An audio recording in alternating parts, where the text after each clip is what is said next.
And we've got Tim Knight on the line. And very intrigued to see how the holiday went for you, Tim, on the West Coast.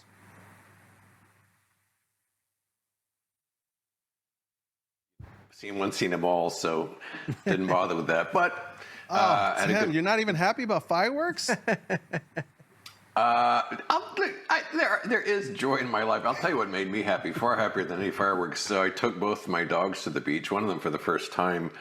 There's this enormous beach called Fort Funston, which is kind of like dog heaven. There's just like hundreds of dogs running around, and it's deep down a cliff, and they had a blast. So that was my fireworks display, just watch them run around joyfully.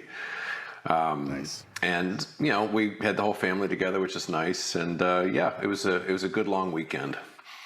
See, Love it. That's the most happiness you're going to get out of Tim Knight, folks. I tried, and he delivered. You know, I'd rather see a drone show than a fireworks show, but yeah, this is the unfettered joy that you're going to reach. Anyway, so let's see. I guess maybe we could look at a chart or two. That's always something to talk about. Absolutely. Let's do it. The world. In no particular order, because it's kind of a grind fest this morning. So I just had a little Whitman sampler of items to look at here. The first one, I'm still kind of obsessed with this critter, STRC. As I've mentioned, this is the instrument from Strategy, high yield, 12% now, I guess. And it's been quite the ride, because as we look at the history of this thing, it had been sailing along. Ostensibly, it would, in a perfect world, it'd be like basically 100 all the time and just throw off a nice fat dividend. But it recognized that being based entirely on Bitcoin Treasury didn't justify a peg. So it was kind of wobbly for a while, but it still respected this trend line for a while. But then things changed here, and this is a beautiful example of how support can change into resistance. So we violated the trend line, and this day fell, pushed up, and tried 3 days exactly. Tag the trend line there. It's like, forget it. Then it sort of did this swan dive. Down we go. And what's interesting with crypto over the past week is that it's had this pretty impressive bounce, which I think reached its apex over the weekend. So we had a bounce here. This poor thing went from around 70 to around 90. And I think the CFO was talking about, the great glorious things they were going to do to get it to that peg and make it stick there again. But as it is now, we did reverse away from that strength on Thursday, I guess it would be. And we're just kind of, 1.82 is a pretty big move for most normal instruments, but for this one, it's kind of steady as she goes. So I think this bounce on that is probably just about shot. And so what I did on Thursday, so again, because Friday was a holiday, is I'm using this line as the basis for my strategy trade. My view was that the bounce was terminating as of that level. So far so good. It's down weirdly. It's down percentage-wise, almost exactly what STRC is up, although they should be kind of perfectly correlated. But it's down, so it's a good start. Long term, this mega pattern right here is what I'm really focused on. But so I am short MSTR as of Friday at a pretty good, as of Thursday at a pretty good price. So that's clicking along. One item that I had been short and I covered a few days ago, but I want to get back into again, is ICE, which is Intercontinental Exchange.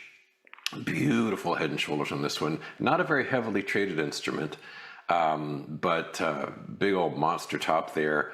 And this fell nicely and then had this very lusty bounce here, especially on Thursday. But I think it's going to be a good time to get back into this one. So something like, just kind of eyeballing this here, something like boink, nice tight stop on that one.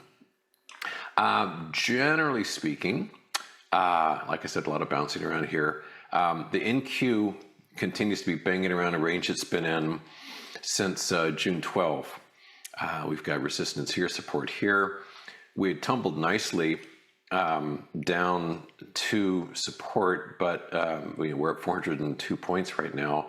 So still kind of a grind fest around there. I suppose when we get nice and deep into earnings season, that might help clarify things when we get a meaningful number of reports out, because there's no really huge economic or political events, and of course geopolitical events are unscheduled.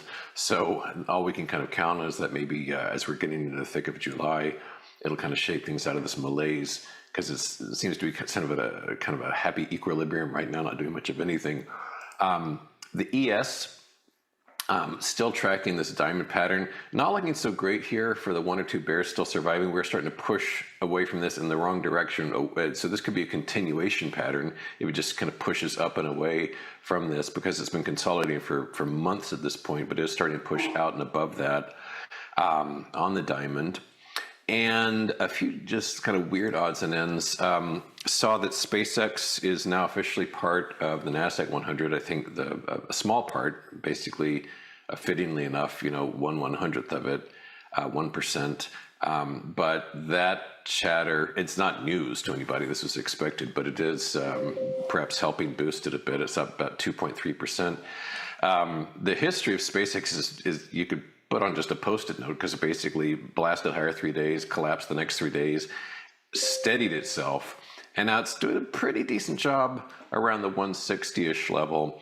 There's really nothing meaningful we're going to learn from this until kind of 2 almost exactly the same timed events. August 11, the first big, is not even big, the first release of that lockup, either 20 or 30%, depending on the price of the stock, and the earnings, which as of today, I don't think they've even announced when that's going to be, but the earnings, their first public earnings announcement. So that'll be an interesting August for SPCX. But as a chartist, I mean, there's nothing to go on here. It's interesting to watch, but there's just no meaningful conclusion one can draw, except on a tick-by-tick basis from this. And as an example of that, Cerebras, which is also quite young, but like 5 or 6 times older than SpaceX. You can see here you could have, say back here, said, hey, things are looking good, looking stable, looking like a buy. No, it's just too little to go on. It's going to be a while, many months at least, before you can say anything meaningful about it from a charting perspective. One item that is interest that does have some history to it is Sandisk, which of course had been a sensation. This thing, I forget the level, but it went up something like, it was thousands of percent. I don't know if it was 4,000 or what, but in like a year, just it's some insane lift from like $20 to $2,500. But it did break with quite a lot of trauma. It's a very stiff trend line from last week. There was a big drop on that because these storage stocks like this and WDC have been just monsters. So that's cracked. And the last one, a rare bullish idea. I like the look of StubHub. This is, I always like to say, as far as context, it's a little awkward to say anything bullish in a market that's so richly valued, but hats off to StubHub. It does look like a nice inverted head and shoulders. It has a nice little lift there, eased back, pushing higher again. So that's worth a look. STUB. And that is it. That's all I got. Well, I tell you what, I am 100% with you on CBRS. I was actually short a call in here, and it was about to, it's 11 days ago, but I just rolled it out further. I was trying to decide whether to keep that trade on, but you inspired me, Tim. You inspired me to keep it on, and I rolled it out to August, so now I'm still short upside in CBRS. I think it's going to be a while. You're right. Okay, I hope that works well for you. Thanks, buddy. Appreciate your time, Tim. We will see you a little bit later. Okay. And I got to check out that dog beach. I think that sounds like a good time. Yeah, Fort Funston. Fort Funston. Fort Funston. Love it. Yeah.